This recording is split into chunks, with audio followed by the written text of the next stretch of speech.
हाँ, जैन कथा, जैन रामायण।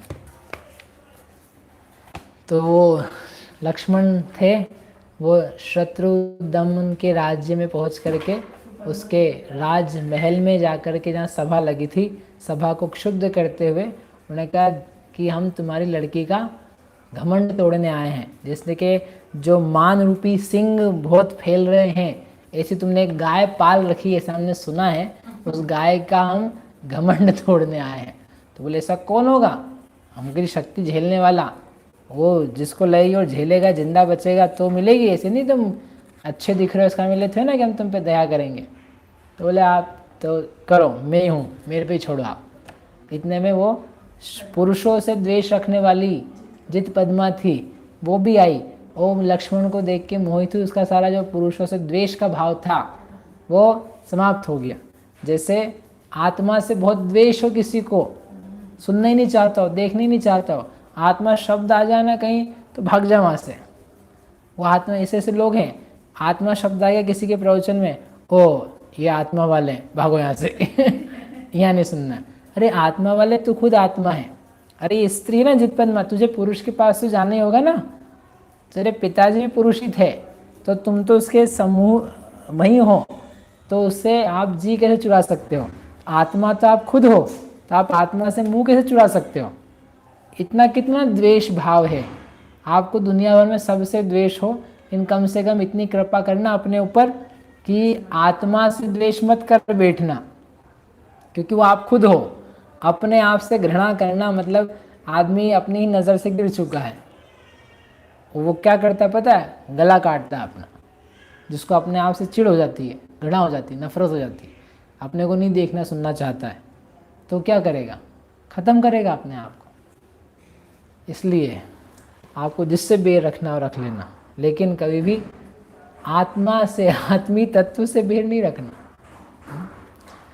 तो जैसे वो रखती थी, लेकिन गुरुओं के वचन सुन करके, भगवान को देख करके, जैसे लोगों का द्वेष उतर जाता है, मोह उतर जाता है, सम्यक्त हो जाता है, ऐसे उसने लक्ष्मण को देखा तो देखते थे उसका जो साथ द्वेष था पुरुष से, अरे नहीं नहीं, ये पुरुष तो अच्छा है, यही भला है, इसी से ब्याह करना है, ऐसा उसका एक भाव कुछ हुआ। तो उसने लक्ष्मण को ऊपर से इशारा करके, भैया मत करो, भैया मतलब आप रहने दो ऐसे ही चलेगा। तो लक्ष्मण ने भी खुशी, मतलब पहचान गए क्या होता है, कैसे पहचान गए? वो तो हीरा होता है ना, हीरा, तो वो सब में अलग ही चमकता है। आपका चेहरा प्रसन्न हो तो विपरीत समय में भी समझ में आता है ये व्यक्ति प्रसन्न है, दिख जाता है कि नहीं? सभा चल रही, प्रवचन चल रहा है, किसको अच्छा लग रहा है वो दिख जाता है। आपको हंसने की जरूरत नहीं, बीच बीच में मालूम पड़ जाता है कि आप क्या कर रहे हो, मालूम पड़ जाता है। तो उसको देख के समझ में आ गया कि हाँ, ये लड़की तो यही है, और वो खुश हुए, हर्ष से उन्होंने भर करके उसको इशारा किया, डोंट वरी, आप चिंता नहीं करो।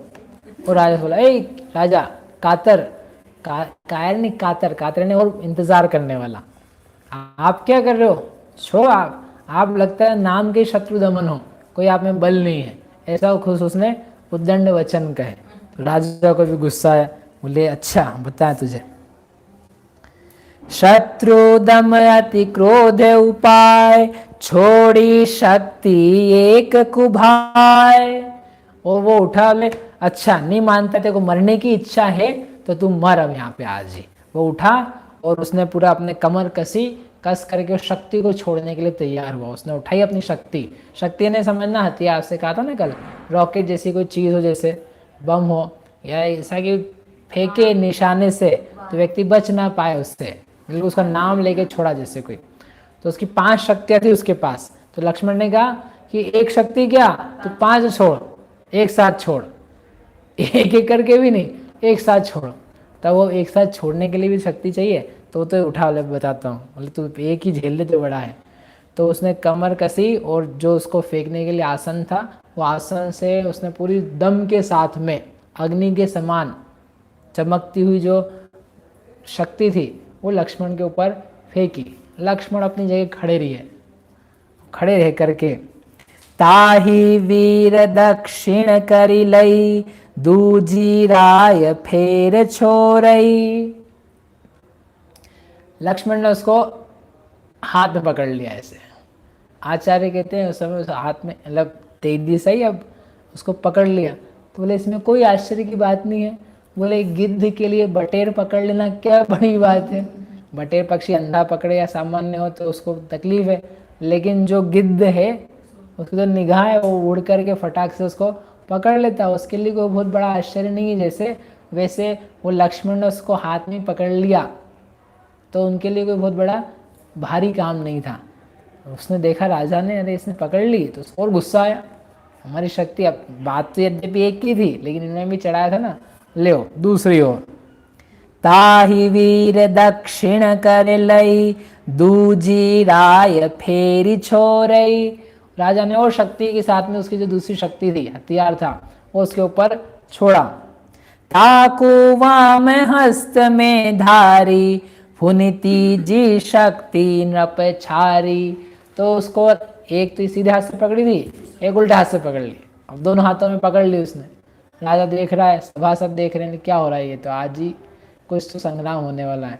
तीसरी शक्ति राजा ने अब छोड़ी। अब कैसे पकड़ेंगे, अभी मुंह में कहां से पकड़ लेंगे। दक्षिण काख विषय ठहराय लीनी लक्ष्मण बुद्धि उपाय। तो उसने यूं पकड़ ली जैसे निकल रहे, तो जैसे कोई बच्चा है जिसे कोई, वो लक्ष्मण ने काख में मतलब साइड में बगल में तीसरी शक्ति पकड़ ली। अब चौथी वाम काख के माही पंचम दशन विषय ठहराही। और उसने राजा ने चौथी शक्ति छोड़ी तो उसको लेफ्ट बगल में पकड़ लिया। ऐसा करके 4 हो गई पूरी। अब अंतिम शक्ति थी पूरी अग्नि के समान, सांप के फण के समान चमकती, उसने शक्ति छोड़ी, वो सांप के फण के समान आई। अब कैसे पकड़ेंगे, तो लक्ष्मण ने उसको धातु में पकड़ लिया मुंह में पकड़ लिया। तब तो तलवार ही हो, आप कैसे पकड़ोगे, तेजी से आती तलवार। अब कैसे कैसे वीर होते थे, मतलब पुण्य का कितना प्रभाव होता है, आप ये सोचो। जो पुण्य की सामग्री है सभी, बल भी जो मिला है अभी, तो ये पुण्य के वैभव का है। पूर्व काल में मुनि थे, रत्नत्रय का आराधन किया था, निदान किया, फिर वहाँ से मरण करके स्वर्ग, स्वर्ग से यहाँ इनके पूर्व भव आएंगे आगे। तो पुण्य की सामग्री है ये, इसलिए ऐसे पद भी पुण्यवंत जो रत्नत्रयधारी हो चुके हैं उनको ही मिलते हैं। इसलिए श्रावकाचार में लिखा है रत्नकरण जी में कि जो जो वैभव है, तीर्थंकर, चक्रवर्ती, अर्धचक्रवर्ती, गणधर, सब सम्यक्त्व के वशीभूत हैं, सब सम्यक्त्व के साथ में आते हैं। सम्यक्त्व के बिना गणधर नहीं होते, तीर्थंकर नहीं होते, चक्रवर्ती नहीं होते, इंद्र नहीं होते, अहमिंद्र नहीं होते, सोधा सरवार सिद्धि आदि के। तो ऐसे पकड़ ली, मुंह में पकड़ ली उसने। तो आचार्य लिखते हैं उस समय वो ऐसे लग रहे थे जैसे ऐरावत हाथी होता है ना, जिसके दांत निकले रहते हैं, तो यहाँ यहाँ ऐसे पकड़ी हुई, मुंह से पकड़ी हुई, तो मानो एक ऐरावत हाथी की जिसके अनेक दांत निकले हुए होते हैं, इस प्रकार से लक्ष्मण सुशोभित हो रहे थे। और क्या हुआ, नभते कुसुम बरसिया जबे जय जयकार सुरा करी तबे। और उस समय देवता गण भी आ गए थे और देख करके वहां पर जो देवी देवता थे उन्होंने पुष्प वृष्टि करी, जय जयकार करी, सब हर्षित हुए। मानो सबको एकदम आश्चर्य होकर के प्रसन्नता हुई कि कोई ऐसा भी वीर सृष्टि पर है कि जिसने ऐसे पकड़ ली। अभय पंडित जी थे, वो एक बार वहाँ आए थे यूएस में, तो बोले वो ऐसे उदाहरण दे रहे थे। बोले लक्ष्मण ने ऐसी बाण पकड़े, बोले संसारी जीव भी ऐसे ही करता है। बोले कैसे करता है, नहीं कि जिनवाणी सुनता है, जिनवाणी का एक वचन कहा जाए तो ये इसको हाथ में पकड़ लेता है, यहाँ तक नहीं आने देता है, लगने नहीं देता है। तो लक्ष्मण ने वो बाण अपने ऊपर लगने नहीं दिए। ऐसे जिनवाणी की चर्चाएं ये हृदय में नहीं लगने देता है। एक हाथ से इधर पकड़ी, एक हाथ से इधर पकड़ी, साइड में पकड़ी, मुंह में पकड़ी, लेकिन मजाल की जिनवाणी की बात दिल पे लग जाए मैं शुद्ध आत्मा हूं, मजाल आपको याद रह जाए बाद में। क्यों जी, विषय भोग अच्छे नहीं, सुहावने नहीं, दुख के हेतुभूत है। हाँ, वो इधर पकड़ा, इधर पकड़ा, सब पकड़ पकड़ करके एक भी बाण जो है ना लग नहीं पाता है निशाने पे। गुरुदेव बहुत प्रयास करते हैं, आचार्य भगवंत बहुत उपदेश देते हैं, लेकिन ये जीव जिसका तस लक्ष्मण की भांति वीर योद्धा ऐसा बन जाता है। ऐसा नहीं बनना भैया अपने को, लक्ष्मण जैसा बनो, लेकिन किधर विषय भोग जो है ना, उनकी चीजें छूट जाए, जिनवाणी तो हृदय में लगे, उत्पन्न जागृत हो जाए ध्यान से युक्त होके। ऐसा देख करके अब वो जो शत्रुदमन था, वो बेचारा, उसको लज्जा आई अब कि अरे मैं समझ रहा था मैं हूँ, और इसने तो मेरे से ही बढ़कर के काम कर दिया है। जब तक आपको अपने जैसा, अपने से ऊंचा नहीं मिलता है तो अहंकार के पर्वत पर रहता है। और फिर वो आपने सुना, ऊंट अब आया, ऊंट पहाड़ के नीचे, क्या मतलब है इसका? नहीं पता? अरे आप लोग सोचते नहीं हो। मतलब वो पकड़ में आ गया है। नहीं ऊंट देखा आपने कभी? ऊंट, ऊंट की गर्दन होती ना उसकी, तो वो इतना ऊंचा होता है, 6 फुट 7 फुट 8 फुट। और सब प्राणी कहाँ होते? बिल्कुल नहीं, उसके नीचे नीचे। हाथी भी हो, चाहे शेर हो, कोई से भी हो, सब बिल्कुल जमीन पे। उसको लगता आ मैं जो हूँ, मेरे से बड़ा और कौन है, तो ऐसा घमंड में चलता है। और वो पहाड़ के वहाँ पहुँच जाता है एक दिन, तो उसको लगता है, उसको अब यूँ नहीं देखना पड़ता, नीचे यूँ देखता, अच्छा वहाँ है। और रेगिस्तान में रहता है, उसको पहाड़ दिखता नहीं ना, तो आप बोलोगे इसमें क्या, पेड़ वेड़ कहीं भी देख ले, वो रेगिस्तान का प्राणी है, उसको कहाँ दिखे पहाड़? उसको तो जमीन दिखती है, जानवर दिखते, मनुष्य दिखते हैं, और सब जमीन पे दिखते हैं। तो जब वो पहाड़ के नीचे आता है तो उसको लगता है ओहो मेरे से ऊंचा भी कोई, लज्जित हो जाता है। उसको बोलते हैं अब आया ऊंट पहाड़ के नीचे। ठीक है, जितनी कहावत है ना, आप बैठ करके घुसना उसमें, ताकि उसमें कोई कथाएं भी होती है, कुछ उसका मर्म होता है। तो उसको देख करके वो जो शत्रुदमन था, वो लज्जा को प्राप्त हुआ। अब वो कुछ और ही हो गया कि अब हम क्या कर सकते हैं। तो लक्ष्मण ने, अब लो मोकु जयो न कोय, तुम अब जीत्यो तो सम कोय। अब तक तो मुझे किसी ने भी जीता नहीं था, लेकिन इसने मुझे जीत लिया। इतने में लक्ष्मण ने उसको शक्तियां छोड़ करके नमस्कार करके कहा, हे तात। इसके पहले क्या, वो लड़की थी ना, वो लड़की भी उतर करके लक्ष्मण के पास आ गई, और वो आ करके उसके हर्ष के साथ में उसके पास आके खड़ी हो गई। अब वो ये सोच ही रहे थे शत्रुदमन क्या बोले। इतने में लक्ष्मण ने उनसे बोला, हे तात, मैं तो आपके सामने बालक के समान हूँ। वो जो मैंने कुछ वचन कहे थे, वो तो सब आप जैसे महापुरुषों को क्षमा करने लायक हैं। बालक के जैसे उद्दंड वचन थे, वो तुमने खेल खेल में कह दिए, इसलिए आप कृपा करके उन सब वचनों को क्षमा कर दो। लवी तो ऐसे कहते ना, भैया छोड़ कातर, हम तुम्हारी लड़की का घमंड ये वो, मतलब जैसी सी बातें थी। तो एक पल में बदलने में देर नहीं लगी उनको, लाभ गुस्से में नहीं, अब करो तो अब बोलो क्या छोड़ना है, तुम्हारा राज्य भी हम ले लेंगे, ऐसा कुछ नहीं, हमको क्या लेना देना है।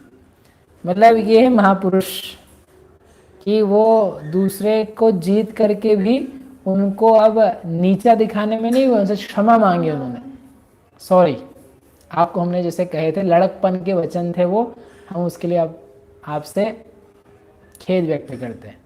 वो उसके उतर के आए अपने सिंहासन से, बोले ये गुण जो हैं ये आप जैसे महापुरुषों में हो सकते हैं। उसको गले लगा करके लक्ष्मण के खूब उन्होंने गुण गाए।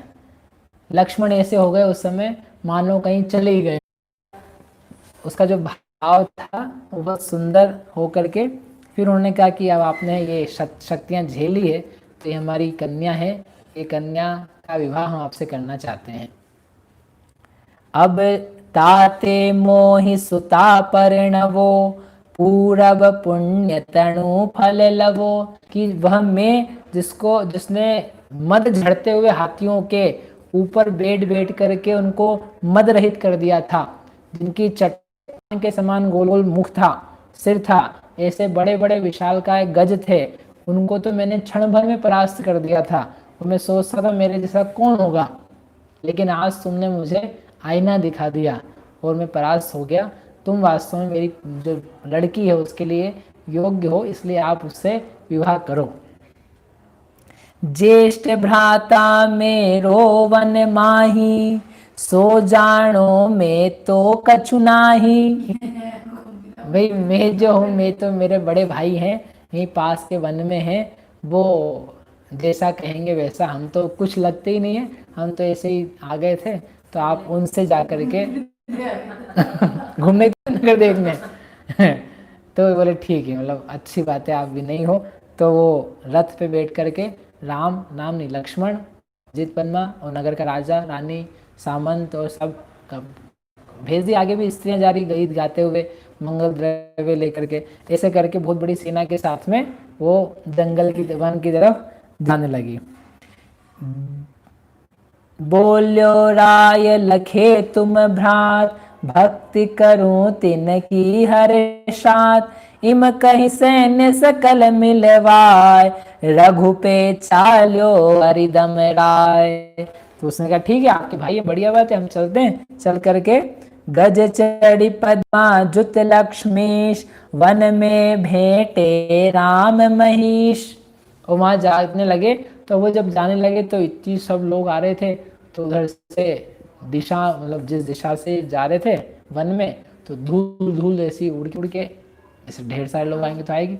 तो सीता वहाँ और राम लक्ष्मण, राम जी बैठे थे, तो सीता ने देखा ये तो बहुत बड़ी सेना टाइप की कुछ, तो डर गई वो, बोले कि अरे श्री भाई साहब नहीं, हे स्वामी, हे नाथ, ये दिशा से ऐसा लग रहा है कोई बड़ी बड़ी सेना आ रही है, ऐसा लगता है भैया जी ने कुछ उद्धत चेष्टा करी है वहां जाके, कुछ तो गड़बड़ करी है, तो प्लीज आप थोड़ा देखो।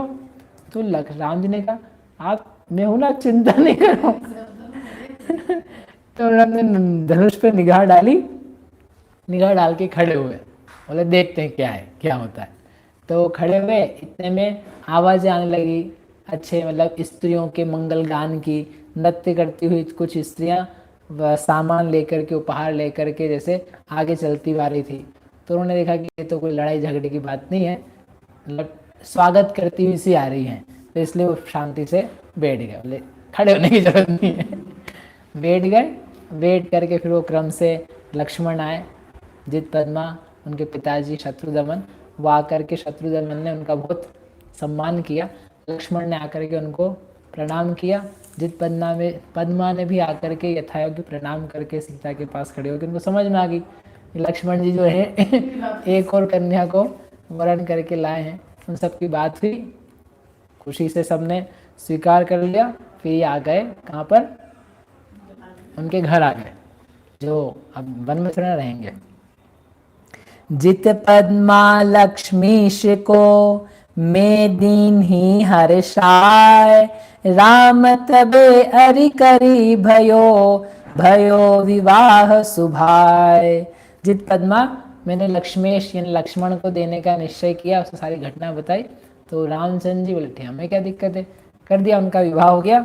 और वहाँ वो कुछ दिन रहे, और कुछ दिन रह करके फिर उसके बाद में फिर उनको आगे फिर जाना है। तो कुछ दिन सुख से रहने के बाद में उन्होंने कहा कि हम जाएंगे, किससे कहा, जित पद्मा से।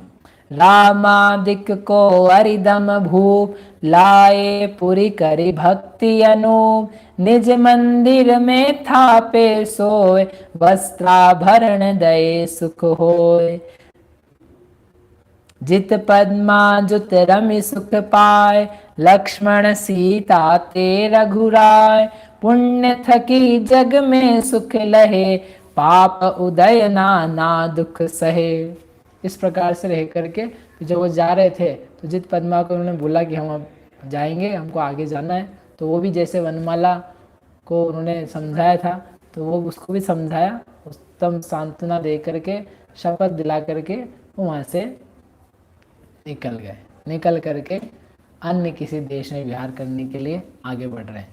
उसी के अंत में आचार्य देव ने लिखा कि जो ये महापुरुष हैं, उनको पुण्य के उदय से देखो सब सामग्री मिलती रहती है। पुण्य का उदय हो तो वो छोड़ भी जाए, इन भोगों से मुझे कुछ भी प्रयोजन नहीं है, ये मेरा साथ छोड़ दें, मैं इनके पास नहीं जा रहा हूँ, और जा कर के पर्वत पर भी रहने लग जाएं, तो ये पुण्य सामग्रियाँ वहाँ भी आकर के उसको प्राप्त हो जाती है। देख लो आप, जहाँ लोग तो विवाह करने के लिए मैरिज ब्यूरो में जा जाके हैरान हैं, और ये घूम रहे हैं और इनके ऐसी शादियां होती जा रही है। वैभव, लोग उसके लिए मरे जा रहे हैं और ये बिना उसके ही सब प्राप्त किए जा रहे हैं। लोग शक्ति के लिए, बल के लिए जिम जा रहे हैं, डंबल्स उठा रहे हैं और इनको कुछ जिम जाने की जरूरत नहीं पड़ रही। कुछ नहीं, रोज भाटे ले लेके नहीं घूमते रहते थे। लोग चाहते हैं कि मुझे लोग देखें, आकर्षित हों, उसके लिए नाना प्रकार के वस्त्र श्रृंगार करते हैं। और ये कुछ भी ना करते हुए सादे, अब कोई कौन से प्रेस करे हुए कपड़े पहनते होंगे, जो मिला सो पहन लिया, जो किसी ने दे दिया वो कर लिया, चलते हुए। फिर भी लोग उनसे मोहित होते हुए चले जाते हैं। सुभग नाम कर्म से होता है, तुम्हारे करने से नहीं होता है। इस बात को नहीं समझता हुआ व्यक्ति परेशान होता है। इसलिए उन्होंने कहा, यदि तुम्हें लौकिक सुख चाहिए तो हे जीव, पुण्य का ही संचय करो। और पुण्य का संचय भी उत्कृष्ट रत्नत्रय के साथ होता है। रत्नत्रय धारण करो, उससे अभ्युदय निःश्रेयस दोनों प्रकार के सुख की प्राप्ति होती है। इस प्रकार हम आप सभी उत्तम सुख को प्राप्त हो गए, ऐसी मंगल भावना से।